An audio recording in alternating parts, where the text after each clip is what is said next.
Dans ce petit tutoriel CATIA, nous allons créer une pièce volumique simple pour se familiariser avec les fonctions de base. Je vais aller choisir un plan d'esquisse pour débuter ma géométrie. Je vais débuter par faire ma forme générale avec la fonction contour. Je peux ensuite changer avec arc-tangent pour continuer ma géométrie. Jusqu'à compléter la forme extérieure. Je ne vais dessiner que la moitié. Je vais pouvoir ensuite effectuer une symétrie.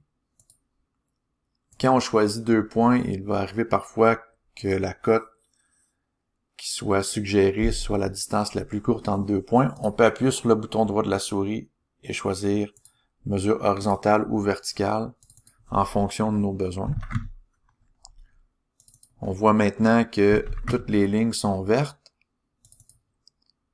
C'est l'outil de diagnostic qui nous confirme que nous sommes totalement contraints.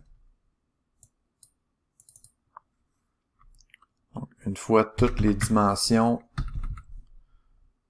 à leur bonne mesure, pour le contour, on va poursuivre avec les cercles.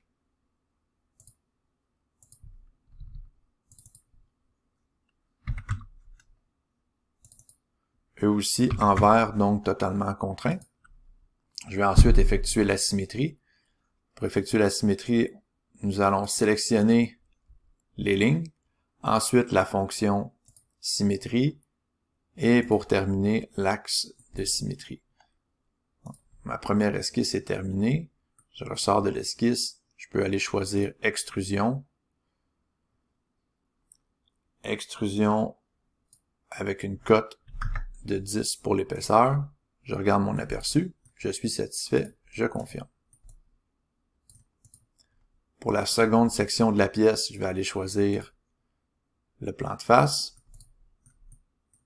Je peux utiliser un peu la même procédure. Je vais aller choisir contour. Je peux aller sélectionner courbe, tangente. Encore une fois, courbe, tangente. Là, voyez-vous, j'ai une contrainte qui est suggérée. Je peux appuyer sur la touche Shift pour empêcher l'ajout d'une contrainte. Je vais ensuite terminer avec une ligne droite, juste ici, pour fermer mon esquisse. J'ajoute ma contrainte de verticalité. Je m'assure que le point soit coïncident avec la surface. Et pour terminer, je me rajoute une contrainte de tangente. En mauve, ça m'indique que je suis sur contrainte. Je vais supprimer la cote suivante. Ça me semble être la bonne forme. Je vais ensuite ajouter la cotation. Ici, j'ai une valeur de 128.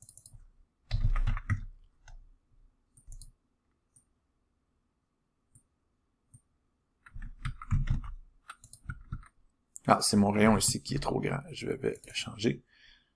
J'ai été surpris par la forme, mais c'est mon rayon ici qui est trop grand. 125. Ah, voilà, c'est plus proche de ce à quoi je m'attendais.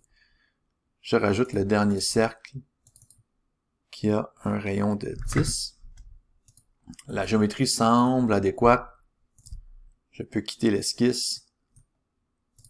Effectuer mon extrusion. Cette fois-ci, ce sera une extrusion symétrique de 8 mm de chaque côté.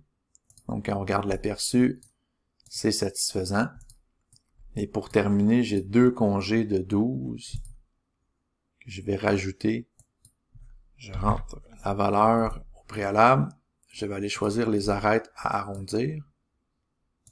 Je vais même effectuer un aperçu.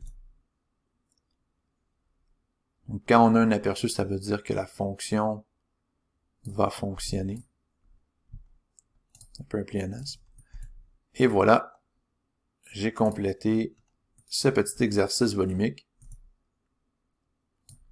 Vous pouvez aussi lui attitrer un matériau. On peut aller voir ici dans appliquer des matériaux. On va aller sélectionner, disons, de l'aluminium. On va choisir le corps sur lequel on veut appliquer la matière. Et quand je fais appliquer le matériau, la matière aluminium est appliquée. Si vous voulez visuellement voir l'aspect, on doit changer ici le rendu. On va avoir un rendu en fonction du matériau qui a été sélectionné. C'est ce qui complète cet exercice.